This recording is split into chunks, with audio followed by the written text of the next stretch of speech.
Channel 2 sports guy Steve Phillips recently visited one of the world's more stunning environmental disasters. The Soviet Union's second largest inland lake is vanishing. As we hear in tonight's installment of our series, Inside the New Soviet Union, the catastrophe is man-made.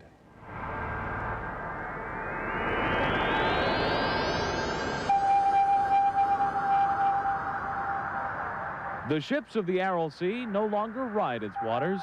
Many vessels now rest on what used to be its floor. The Southern Baptist Foreign Missions Board runs a feeding center in the village of Jambul, south of Aralsk.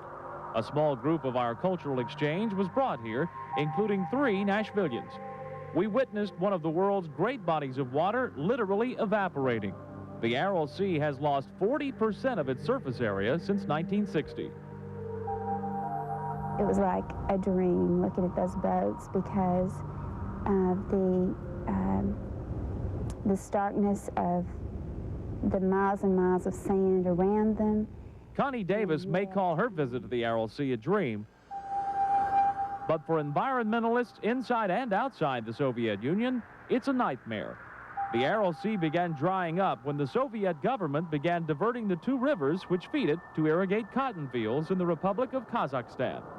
Now, former fishing villages are 40 miles from water. The visit to the Aral Sea was one of the more profound experiences of the trip for me. These pictures can't show you how strange it felt to stand by these ships. They also don't show you the 120-degree heat that made you perspire heavily, but that kept your clothes dry because it evaporated that perspiration.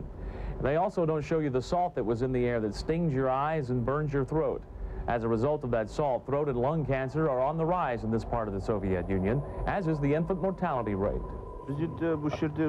A Soviet doctor in Jambul has seen the sea recede and the problems rise.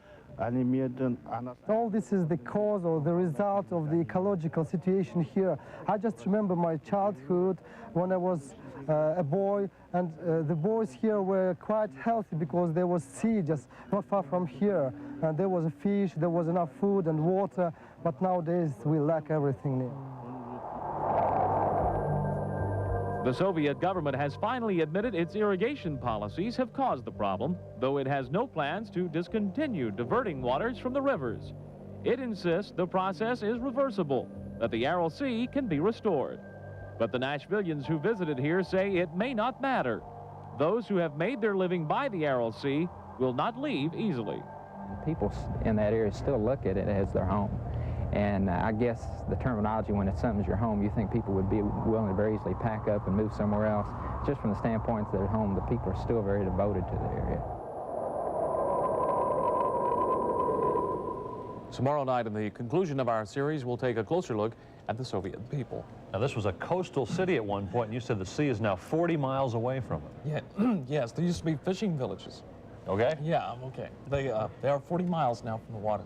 Thanks, Steve.